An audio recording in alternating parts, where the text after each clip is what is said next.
Welcome to the Finance Geeks podcast with Paul Korth and Warren Shute. Two financial planners shoot the breeze while sharing tips for making the most of your money and living your best life. Expect a lot of laughs and genuine insights that might just transform the way you look at your finances. Remember to follow, like, and subscribe to the show. And now over to the geeks in the studio. But they are not in a studio. They are geeks in their own office. Welcome to episode 7 of the Finance Geek podcast. Thanks for joining us. My name is Warren Shute. I'm here joined today by Paul Korth. Hey, Paul. Today we're geeking out and talking about how much is enough. So, Paul, hey, what have you been up to?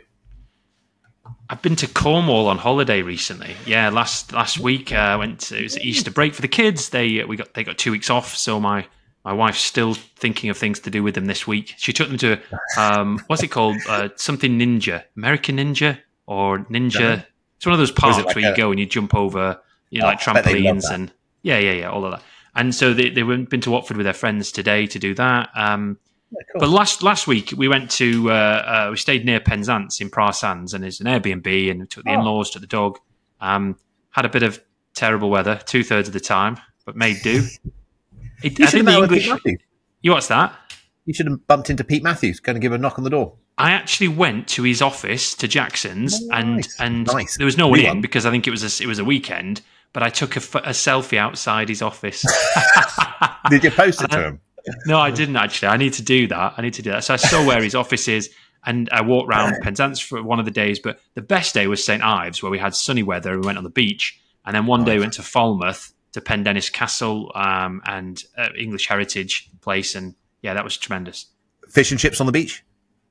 Didn't actually. We had fish and chips in a restaurant, and we had a Cornish pasty. You're so posh. We didn't have fish and chips on the beach. That would have been nice, wouldn't it? But I did play on St Ives Beach. Did play some frisbee with my boys, and they loved it. Cool. So that was the best part of the holiday, the best day actually. We put one of those small tents on the beach. Playing frisbee with the boys on the beach. It was. I think it was the best part of the holiday. I mean, what do you want to say? The best part was walking the dog, or I did actually spend. I had a date night with my lovely wife Alison, and we went into Penzance to this lovely restaurant and had some fish, and it was just tremendous. Was it her best day? Undoubtedly, best evening for sure. But on the way back, driving back from Cornwall, as you know, is a bit of a disaster. I mean, there's never, unless you go, I suppose, get lucky. There's either roadworks or there's delays. And so I took my car with the boys and the dog and all the luggage, and it's one of these, Ford Ranger trucks with the canopy on the back. And it took me 8.5 hours to get back.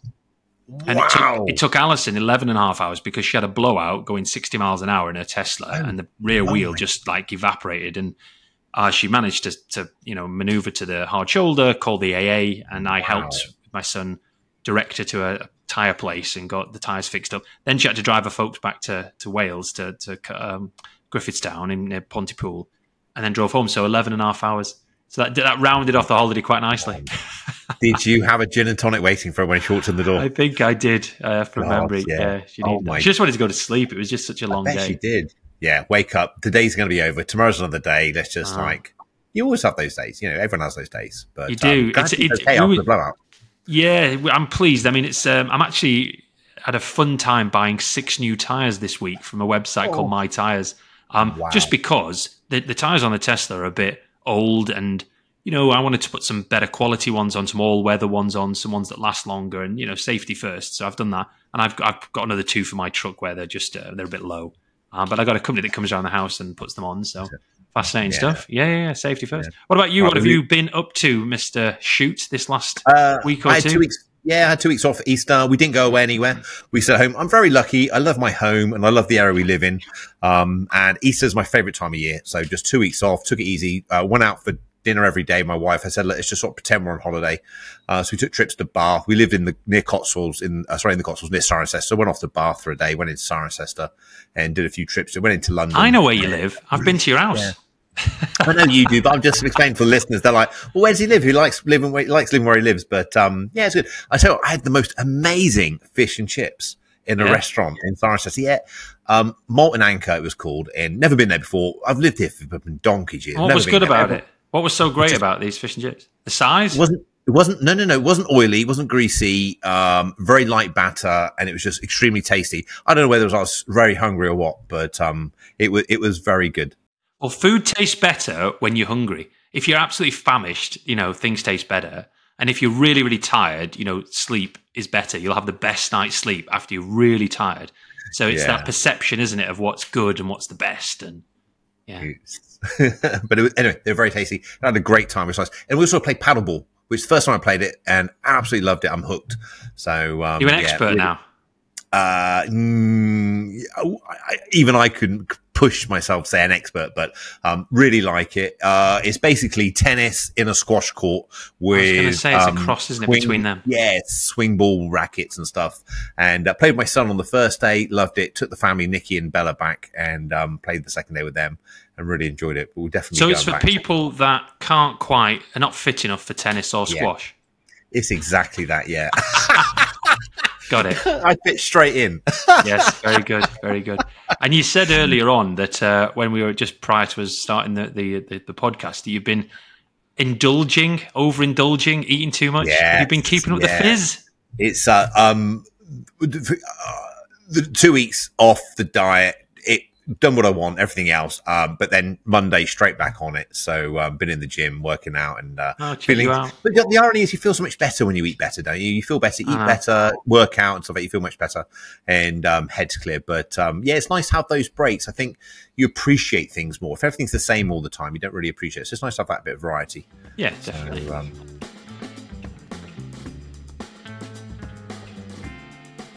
hey, so what's hot off the press this week? Right, so what's hot off the press for me? I was doing a bit of rooting around, looking through emails and internet, and I still find that what's very topical, and it's certainly hot off the press for me, is the UK ISA.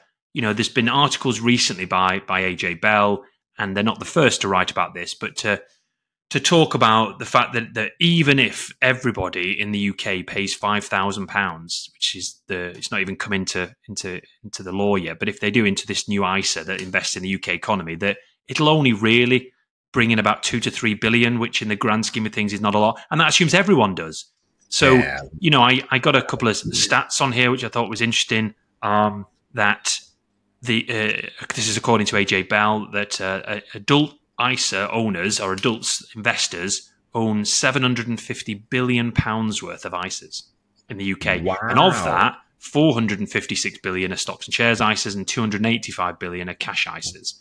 So you'll recall they launched in 1999 by Gordon Brown to replace Peps and Tessers and all that sort of stuff. But it's interesting now. We've got some clients that have got ISAs that are 350,000 because they've maxed them out every year. They've had growth. And have a guess how many different types of ISA there are or have been. Now. Oh, God. Name them. Come on, geek. I couldn't name them. 10, 8. Yeah, it's this is probably not all of them, but there's the cash ISA, which people sort of understand. Your money stays in cash. The stocks and shares ISA. There's the innovative finance ISA, which personally I've never used. No, we set up junior ISAs for kids, and then there's the lifetime ISA, help to buy ISA, which is now closed. And then there's this what might be what's called the British ISA. I mean, talk about making it complicated. And this is the point of AJ Bell, saying it's there to try and stimulate UK growth, UK economy, but it's just going to add extra confusion to UK savers because they're like, well, another rule I've got to learn, or another amount, or what do I do, or where's it going? And as much money as they put into that, they'll then rebalance their portfolios if they put $5,000 into the UK ISA to make use of the allowance to then alter the other value, assets that they have to reduce monies into the UK. So it's basically a stupid political idea. Yeah, no, I agree, completely agree. I've not really paid much attention to it because what we want to do is create plans that help clients achieve what they want, and it kind of leads us on to today's topic. Not really get waved by the fads and what's new and fashionable and this, that, and the other. But hot off the press for me, just really kind of highlighting that Tesla car sales were down in the first quarter of this year, 8.5%, and the share price is down about 50% over the last 18 months, 2 years or so. And I raise it because so many people sort of look at these things, and currently it's like the Microsoft and the Nvidia, and sort of say, hey, this is a great stock and invest in it and back it. And Tesla was the same going back a few years. every company has its day. And this is one of the benefits of investing in a pooled investment, a collective investment, where you get the collective benefit of all these different companies. It smooths out the ups and downs. Okay, you don't get the extremes, but you don't get the extremes in either direction, on the up or the down. Yeah, I just wanted to raise that. It's a great company. I think BYD has outsold it now. It's a Chinese car maker. So, we'll be interested to see whether it has had its day or whether it's going to pull back. Elon Musk is a very, very clever guy. So just think he might be spreading himself a bit too thin.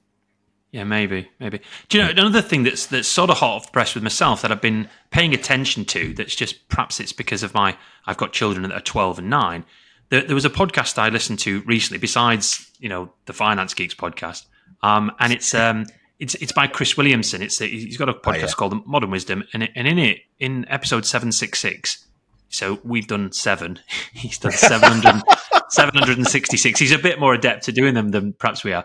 But he interviews a chap called Jonathan Haidt, Haidt, and this chap's a sort of psychologist and an author, and he's written a book called what is his book called? It's called The Anxious Generation, and it's all about the hidden dangers of social media on mental health. And it's quite interesting to me because I try to keep my children off screens as much as possible, and it's very, very difficult. Their friends have all got phones, and they're on YouTube and TV, and we try to limit it and take them outside and play. But his discussion is all about saying, there's going to be a movement soon. There certainly is in the UK. It's coming out in the US, where you need collective action to sort of say no mobile phones before age 12. This is his suggestion. Yeah. No social media before age 16, because of the impact it's having on young people's lives. So there used to be what was classed as the U shape of happiness, where the people in their teens and 20s would be the happiest, and then those in their 60s and 70s would be the happiest. And then when you're in your 30s, 40s, 50s, you're less happy because you've got a mortgage, you've got got to work, you've got children, you've got responsibilities, and so forth, and you've got a boss telling you what to do. And I think that graph now is changing, where young people now are suffering such terrible mental anguish because they're comparing themselves to others on social media, and they're seeing the 0.001% of the population that are super wealthy, or they're super fit, or they're super good looking. And so it was very interesting reading, and I've put a link to it in the show notes, because if anyone doesn't want to read that or listen to that podcast or read his Substack, so he's got a webpage called Afterbabble. And it's called afterbabble.com, and I've put the link in the show notes. And you can subscribe to it for free and then read all these really interesting papers on psychology and these sort of topics, which perhaps it's just me, but I quite enjoy that topic at the moment. No. How old were your kids when they had mobile phones? Well, when Miles was probably 9 or 10, and Rory was 7 or 8. I mean, it's dreadful when you think about it. We limit it, and we put all of those restrictions on as much as is possible to make sure that they're not looking at things they shouldn't be, and they have a certain amount of times when they can be on it. And it's a lot of effort, to be honest. And then you say you can't have it, and then their friends have got it, and they don't want to be the odd one out. So it's everything in moderation again, but it's just, again, it's a very tricky thing. It's the dopamine hits that they get from opening it, and how amazing they are. Yeah, in the games on it and stuff like that. No, I get it completely.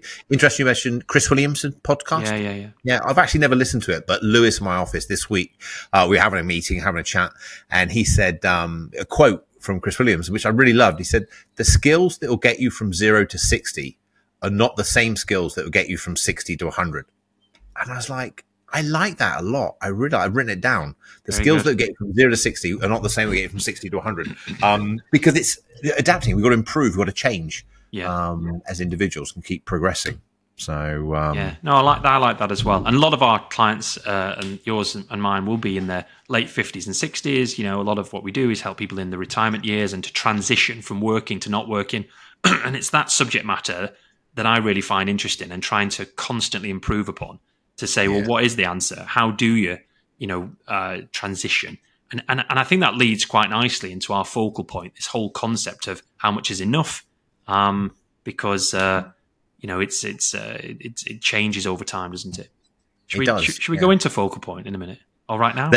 Let's go into it right now. Let's go to the main focal point.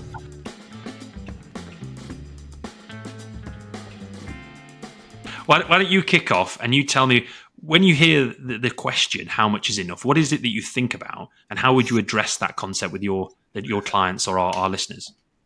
So how much is enough? I really think more about money. Mm-hmm. How much money is enough? I know some clients think about time.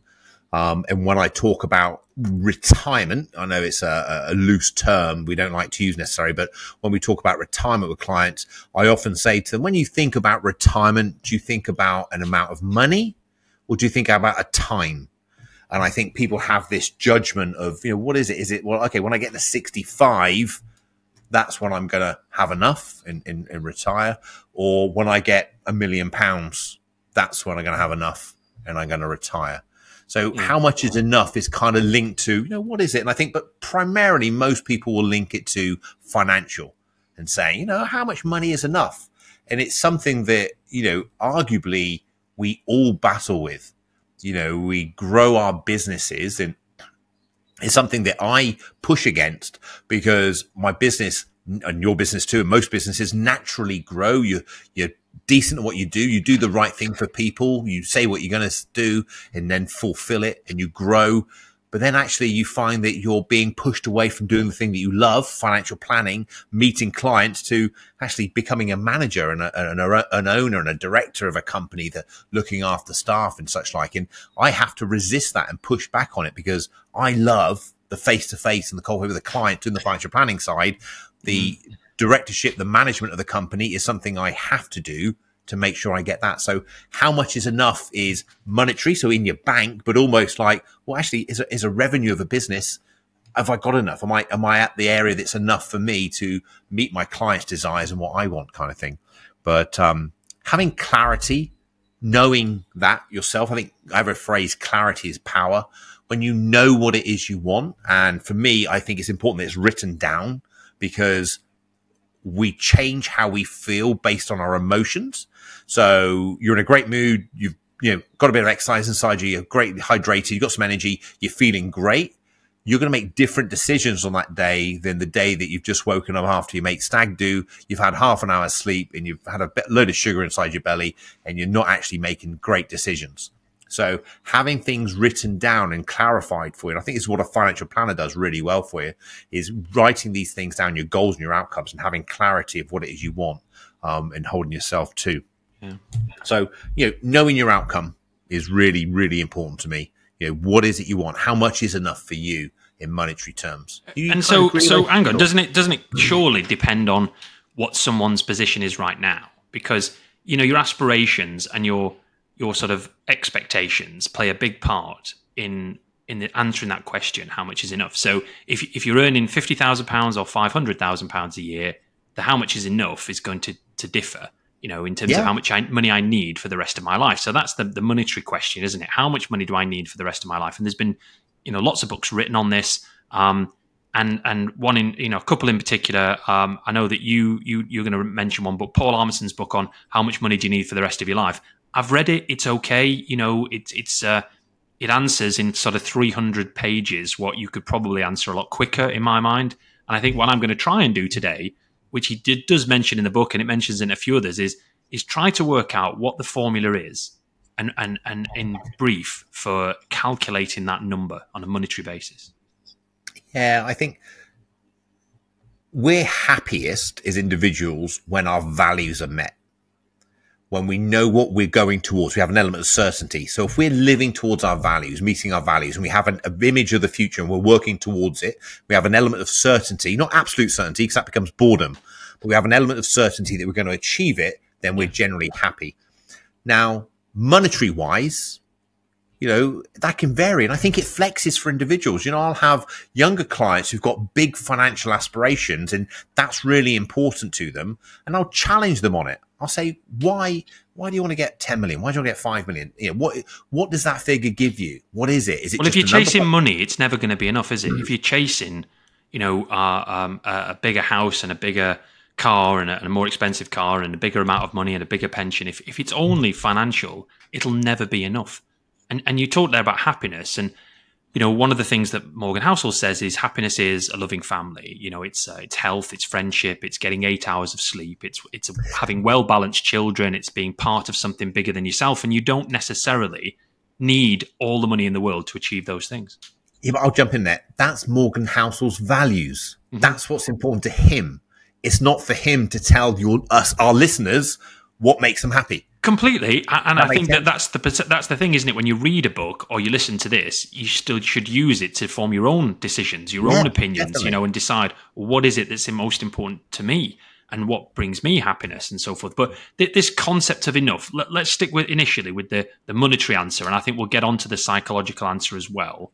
But in terms of the monetary answer, how would you explain to a client that comes in to see you, they give you the fact find, they tell you what they're earning, what their age is, that, and they're going through this discussion of how much is enough, as in, when I get to this point in the future, I'll have X amount of money. How do you work it out? So we do it on a cash flow, but to give you a monetary figure, 25 times their annual income, their desired expenditure, or 300 times their monthly expenditure. Whatever it might be. Most people talk about income. It's not income, it's expenditure. So I often read on social media, 300 times your monthly income. As a fact, it's not, because if you're saving half of your income anyway, you don't need that. It's 300 times your expenditure you need. Yeah. So if you're earning, let's say, just for easy maths, I always stick with the net monthly income, because a lot of people talk about their gross annual income, and that doesn't really make as much of a difference. You need to know what's the monthly income. If the monthly income was, this is where some stats come into play, £5,000 a month, whether it's one person or between a couple. And that rule of 300, I think, works because if you're drawing an income of 4% from a portfolio, to get to that, you need to times it by 12, then by 25, and so that ends up being times 300. You do have to account for tax, and I know that some people have used a figure of 375 times 375, which I think is too much. So I think if you wanted to be pessimistic, you'd times it by 325. Anyway, £5,000 a month times 300 is 1.5 million. But then you have to adjust for inflation, and a lot of the calculators don't do that. And so to be quite geeky, I'll tell you the formula for this. You have to have the future value calculation. You have to have future value equals present value times 1 plus the rate of interest to the number of periods. We're losing people. So anyway, this means that in £1.5 million, in 10 years' time, if inflation's 3%, you need 2,015,000 to provide the same level of income in real terms. Anyway, if you're shooting towards a number, and the book that you were going to talk about, that Lee Eisenberg's book, The Number, one of the calculations you can use for that is your monthly income you need at a point in the future times 300. You adjust it for inflation, and then you get a figure. And then you have to also factor in things like defined benefit pensions you're going to get, any rental income, any state pensions. And again, as part of this financial plan, you'll get a structure for what your income will be at a point in the future. Do you know what? You can't beat a financial plan. I promise you. I know we're financial planners, and it's almost like saying, if you've got a hammer, everything solution's a nail kind of thing. But a financial plan, a comprehensive financial plan, is going to take all your assets, all your liabilities, your future cash inflows, your future cash outflows, and it's going to develop it. On our website on lexingtonwealth.co.uk, you can go on, you can use a free, none of the details come through to me, it's a free demo plan on there, but a software, and you can build this own financial plan on there, and it's great. It's really, really good. It gives people a really clear idea of how much is enough, how much money they need. Yeah, I don't know. It's all about just being happy, isn't it? That's the outcome. That's really what you're trying to accomplish. It is. Do you know, I like the Mitch Anthony questions. Mitch Anthony's an author in the US. He's been doing it a long time. He helps financial planners. And he's got the 3 questions about enough. And I use these with clients of mine. So number 1 is, do you have enough? And he's referring to, obviously, money in that case, or assets. And then the second question is, have you had enough? And I like that one because it's sort of, have you had enough of your work? Have you had enough of your job? Do you want to try something else? And the third one is, will you have enough to do? And, this is as in, what will your routine be? What will your structure be in retirement or in your second life years? And I think what he said was most advisors just focus on the first one, do you have enough? But it's what's crucially important is to talk about changing and transitioning, because just because you're doing a high-powered job or a 40 or 50 or 60-hour-a-week job earning X amount now, when you get to a point in the future when the mortgage is paid off perhaps, and hopefully it is, and the kids have left the nest and you're no longer contributing to ISAs and pensions and so forth, it's important to sort of say, well, just even if I've got enough money, am I going to be happy just with this pot of money, with this income coming in, just sitting there? Just what am I going to do? What am I going to do? Yeah. And you can change jobs. You can move to a part-time job. You can change jobs completely. Sometimes you find that limo drivers or those that work in charities, they're already, some of them, retired. They just carry on working because they like adult interaction. They want to do something. And this concept of will you have enough to do? It's you have to plan for that point in retirement where you say, this is what my new routine is going to look like. I'm going to go to the gym here. I'm going to go for a dog walk. I'm going to go on holiday here. So you've got a point where, you've got a new regime that satisfies your, life desires, so that you're actually enjoying yourself and remaining happy. I think planning for your retirement period, your financial independence, is probably equally as important as planning your career when you go in or setting up a business, whatever it might be. And so many people just drift into retirement, and so many people are so quick to race for the exit. So I'm working, I just want to get to retire, And really, what you don't really want to do is go to retirement. What you probably want to do is move away from what you're currently doing. It's probably too much stress for you. So let's design exactly what you just said. Let's design the future. Let's make our future bigger than our past. Let's look at it so it's something that's really compelling to move towards, that we're really excited to do.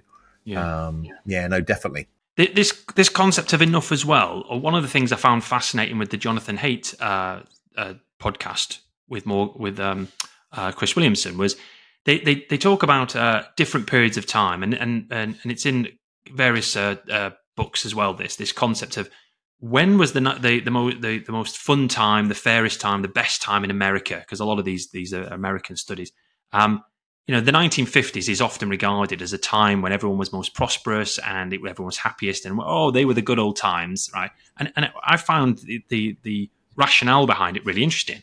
Is after the war, the average income in the US at the time in the 50s was $29,000 adjusted for inflation per annum, and a lot of what people had was quite similar type of job, similar house, similar car. And so your basis for comparison was quite leveled. You think you're not chasing anything else. If everyone's got the same, everything's great. Now, today in America, the average income is $68,000 adjusted for inflation. And people have, the polio vaccination, they have Advil, they have holidays, they have more time off, they have iPhones, they have the internet, they have Netflix, they have all of these things, healthcare, they have lots of things that they perhaps didn't have before. But the poverty gap now is so massive that a lot of people compare themselves to their neighbor who's got a car that's twice as expensive, a house that's twice as big, and they say, well, I can't be happy now because I don't have that. They've got more than me, and that very thing is the concept that it's very difficult to get past about who is your which tribe are you in,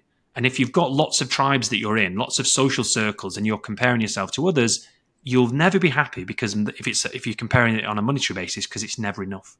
Yeah, it's strive for more happiness. That's the thing. It's like, I truly say to my clients, strive for more happiness, not increase net worth, more money, more happiness. What brings you more happiness? And for some of my clients, it's actually working. And I personally enjoy working. Yeah. I like what I do. But hang on, happiness in itself is quite fleeting. It's quite difficult to aim for and achieve, when a lot of it's based on things outside of your control. Some of it's definitely in your control. And I think that the better thing to consider is to strive for contentment. Even though it's lower on your expectations, if you can be content doing a certain thing, if you can be content on a certain amount of income or with a certain lifestyle, you can't necessarily be happy all the time. Well, I think what you're trying to say is if you don't challenge yourself, you can't necessarily be happy all the time.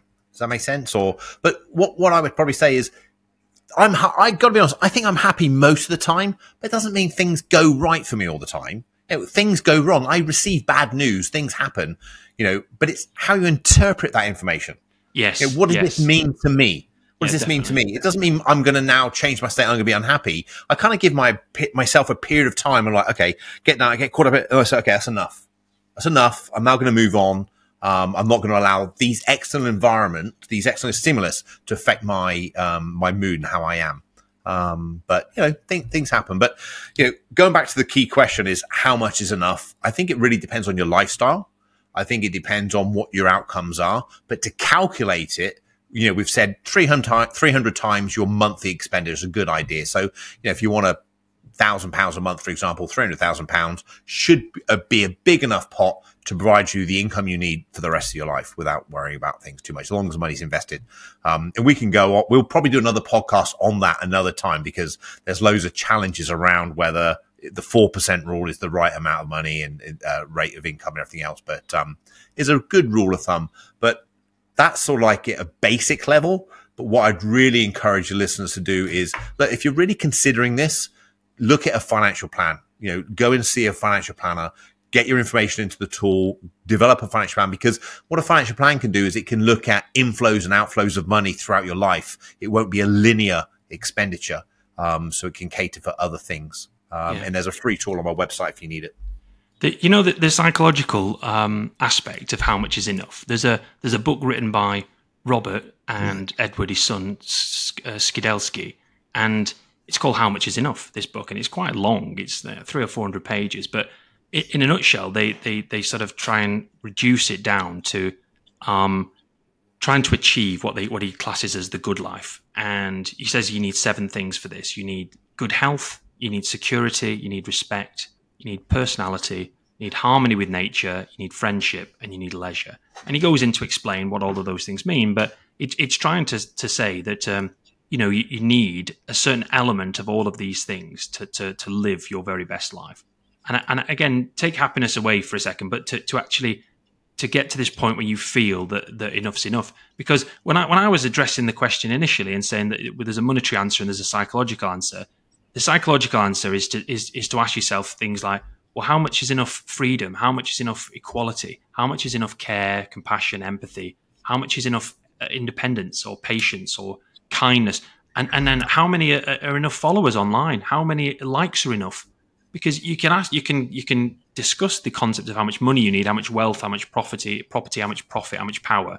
But there's lots of other questions to do with that concept of how much is enough. And the psychological element to it fascinates me, because it comes down to a personal sense of maturity, I suppose. And you've got those who chase things constantly and work towards them and don't have that sense of contentment and sense of gratitude will just never be happy and never feel like it's enough. So it comes down to who you compare yourself to, and to feeling that it's not a challenge, it's not a goal to try and have more. If you don't have that line in the sand where you say, this is enough for me, whatever that is, and to live a certain lifestyle, then you'll struggle. I don't think wanting more is a bad thing.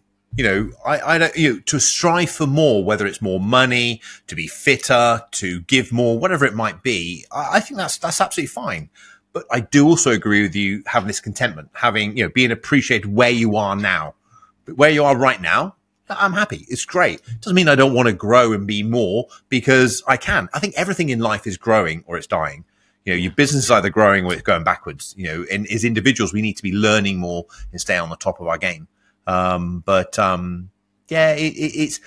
quantifying. I think how much is enough really is underlying that is how much do I need to be financially independent of working? That's really what people want to know. Is so I'm free now. I've got choices. Yeah. When I've got choices, I can then follow my values.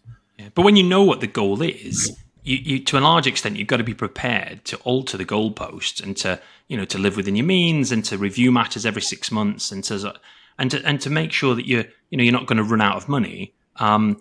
But it's got to be an achievable goal, and if you've got a plan to work towards, it does reduce a lot of stresses and anxiety. Because if you've met someone who said, like a financial planner, this is what you need to do to achieve this, this, and this. This is how long it's going to take, and if you're on board with it, and if you can, live with, it's not that difficult mathematically to plan towards it, because inflation returns and stock market returns, they're relatively easy to predict long term. You've just got to be quite pessimistic. We assume 6% growth for market returns and 3% inflation, and then you can project things forward and say, okay, this is what the pot will be, and you'll have this much income. And if that's enough for the person, they can make decisions with that and actually live a life, within their means. We talk to clients about enjoying the journey. Life isn't an outcome, okay? It's the end. And it's about enjoying the journey and doing that. But our clients fall into 2 camps. And that's what we recommend both of these books. Okay. You've either got the clients who are accumulating, who aren't financially independent. We calculate for them what their number is.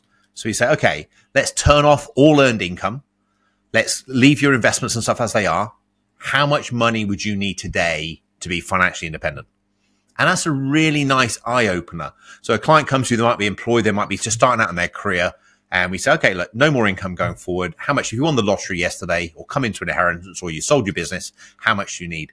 That's a really nice number for them to calculate. It's very easy to do. And we assume it's invested, similar to what you just said. But for most of our clients, they're financially independent. They're older. They've got all this money. And we don't want them to die with hundreds of thousands, millions in their investment stuff. That was the point. It's unspent dreams and memory stuff. So we talk about this book, Die with Zero. And it's a really good book just to talk about, say, hey, you know, how much more can you spend and still enjoy your life? So we generally give them a projection to around about age 80. How much more money can they spend every year until age 80 and still have, it depends on the individual, but between 100 and 500,000 pounds of investment. So it's not going down to the breadline by a long shot. And that almost like gives them permission, because the biggest bugbear I've got is when I've got clients who've got too much money and they're flying economy class to far places in the world. It drives me nuts. I'm like, just enjoy this money. Yeah. Someone's going to spend the money. It's either going to be you or your son-in-law or your daughter-in-law. You know, they will have no problem going business class, first class with this money. So let's just enjoy it. But a lot of people that are aged now, let's say they're in their 70s or 80s, they've lived through certain times where they're so used to frugality and saving that you just can't turn the switch. It doesn't make them happier just spending lots and lots of money at a certain point in the future. And so it is a challenge to help them allocate that money. It doesn't necessarily mean spend it on themselves. As you said, it could be spend it on children, grandchildren. It could be gifts to charity. It could be helping others. But do it during your lifetime rather than just be the richest person in the graveyard and leave a big pot of money later on. That Die with Zero does it well. He talks about it well. Yeah. Another concept I need to get across is this idea of working out as well how much you need. I often talk to clients about saying, you probably need 50 to 66%, so half to 2/3 of your current monthly net income. So the reason I say that is because if one's on £5,000 a month now net income after tax, and they move to 60%, that's £3,000. Reason why it's less is because your mortgage will be paid off. Because again, the children will have left the nest. If you've got kids, you're no longer contributing to ISAs and pensions. So some things go down, and some things like R&R and holidays and so forth can go up. But it's understanding that you don't need to be on the same amount of money that you're on now in the future, because your needs and wants change. So it's honestly, the question in itself fascinates me. This concept of how much is enough, because I've got clients I work with that are, say they've got, let's say, £800,000 of assets, and they're just deliriously happy. They're living within their means. They love it. And then others that have got 10 times as much, and they're just not happy at all. It's never enough. They love working, or they just continue to work. They can't make the switch to stop working and to actually spend their money and start to decumulate. They can't do it. No. I completely understand that. I completely relate to it as well with our clients. One thing I would say to any listeners is know your number, though. Really get it calculated. Know what your number is. Because I've actually asked financial planners. I've been in a group and I've said, what's your number? How much is enough? You don't no ongoing income anymore. Keep your assets what they got. How much more money do you need? And they're like deer in the headlights. It's like, really, you know your number, know what it is for you. Paul's sitting uncomfortably on a chair now in case I ask him. I won't ask you. But, just know your number, and then you've got a better chance of working towards and achieving it. But more importantly than that, know what your values are, know what brings you happiness, and spend your money and things on doing like that. So, we gave that a good thrashing, didn't we? Should we move on to? I think so. It's just two pennies worth. Yeah, let's do it.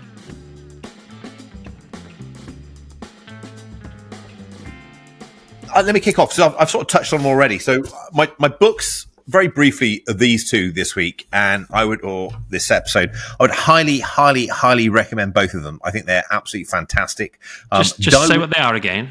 Yeah, Die with Zero, written book by a guy called Bill Perkins. I read it a long time ago, so I might be slightly out with this, but from my memory, he was some kind of investor, made a ton of money, and he kind of sort of said, I'm going to move away from Wall Street. I'm going to start enjoying it. And his outcome is to spend all of his money. spend it or give it away and enjoy it during his lifetime. His philosophy is, well, why would I leave an inheritance to my children when it'd be much easier to give them money now during my lifetime? And if I've got money to do things, bring me pleasure, why don't I do it? And it's a real eye-opener, and I really like the book. It's very, very good. And you hit the nail on the head when you say, you know, you've got these clients who can't change their habits. Most of our job, and I'd say ours, Paul and my job, probably is getting clients to really appreciate that they can enjoy their money. Another book that I use more often than not for clients who are accumulating, so they're not financially independent, they might be in a position building up their retirement funds, is The Number by Lee Eisenberg. Now, Lee was a journalist. I think it was the New York Times. And he used to go to dinner parties and he would ask people, okay, how much is enough? What's your number? You know, I actually need to retire on, stuff like that. And the first half of the book is all about that. And that's my favorite part, just talking to people about how much money do they need to not have to worry about money again, whether that's to be financially free or do whatever they want.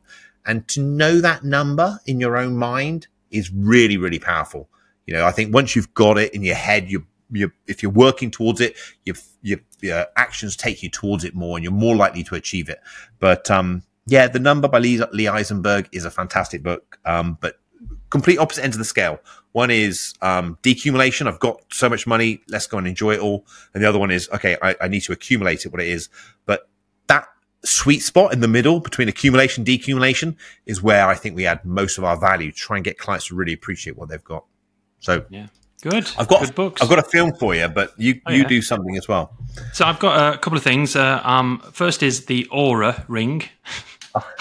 I've got an Aura ring. Decided to go for it. Yeah, and it looks terrible, doesn't it? I quite like it. I really like it because there's over 1 million members now. I looked it up recently, and although you pay about 300 quid for the ring, and it's about $5.99 a month. I've got on with it because it's small and it's not the same as wearing a watch. You can wear a nice watch and you can wear this ring, and it's easy to sleep with, you know, because it's just a ring on your finger. But what it does, it monitors lots of things. So it monitors the amount of steps that you take. It monitors your readiness score, your level of sleep and the quality of your sleep and the activity. I mean, it even monitors your blood oxygen levels, your heart rate variance and the calories burned. And so it gives you these statistics and these data back, and the app itself is, I think, particularly good. And it shows you over time how your trends have been changing. So if you are interested in monitoring your health, you can buy a sports watch like a Garmin watch and so forth as well, which is a bit more chunky. But if you like to wear a nice watch, you know, that's I suppose a Breitling or a Tag or whatever it is, just a normal watch, you know, consider the Oura Ring. So the link's in the show notes. The second thing I've got is watched it last night, in fact, on Netflix with my wife. It's called Scoop, and it's Rufus Sewell as Prince Andrew, and it's got Gillian Anderson as Emily Maitlis, the BBC journalist and former newsreader. So it's behind the Prince Andrew interview on Jeremy Epstein, and Sam McAllister was the BBC booker who sort of persuaded Prince Andrew to go on record about his friendship with Jeremy Epstein, the convicted sex offender, and Rufus Sewell is just tremendous in it. I got to be honest. I mean, I saw the original interview with Emily Maitlis, and it's on TV. You can still see it on BBC iPlayer now. It was in 2019, but the film, which is what it is you know, an hour and a half long, a bit longer. It's well worth watching. Yeah, you watch him squirm and it's just a car crash of an interview, isn't it, for him? But especially when he says he just didn't sweat. Your life. I know. I suppose it's a bit cringy, but I actually really like Rufus Sewell, so I watched that. What did you say? You had a film or something as well? Fantastic film. Absolutely loved it. Watched it in the Easter when I was off. The Beautiful Game, Bill Nye. Yes. You've seen it? Okay. No, I've heard about it. I don't think I've watched it. It's about the homeless World Cup football. So the Football World Cup. Okay. So I didn't know. It's a true story. Apparently there is a World Cup football game for homeless individuals. And Bill Nye stars in it, who's one of my favorite actors. I think he's done some fantastic work. And it's a really, really great film. And he does a really good job in it. So highly recommend you watch that too.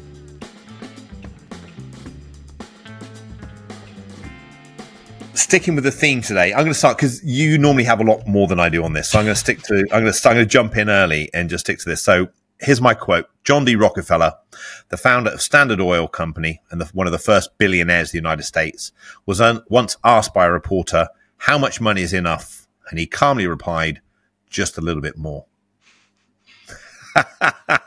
Only from a billionaire, right? I know. Your sense of perspective changes dramatically. Interesting that some of the billionaires that you read about, like Elon Musk and Bill Gates and so forth, they've obviously got a lot of money, but their drive isn't to make more money. Same with Mark Zuckerberg. It's not that; it's to change the world. And I actually heard this statistic recently that of I think it's the 10 richest people in the world ever, there's been 13 divorces. So some of them obviously divorced more than once. I think that what's his name? Elon Musk has divorced a number of times, and so has Bill Gates, and so has the Amazon chap? Jeff Bezos has divorced. So it's not for them. If your concept of happiness and having enough is having an amazing marriage and children and so forth, then it's not just the money that will do that. It's obviously either Musk or Gates. No, not Musk. Bezos or Gates' divorce is the biggest divorce in history, I think. Yeah. So pretty tremendous. So I've obviously got some anecdotes here and some other quotes, but have you got anything else for us besides that one quote? No, because you'll take over. Go on. So I've got a quote here from Epicurus, the Stoic philosopher. I do like Epicurus. Nothing is sufficient. Listen. Nothing is sufficient for the person who finds sufficiency too little.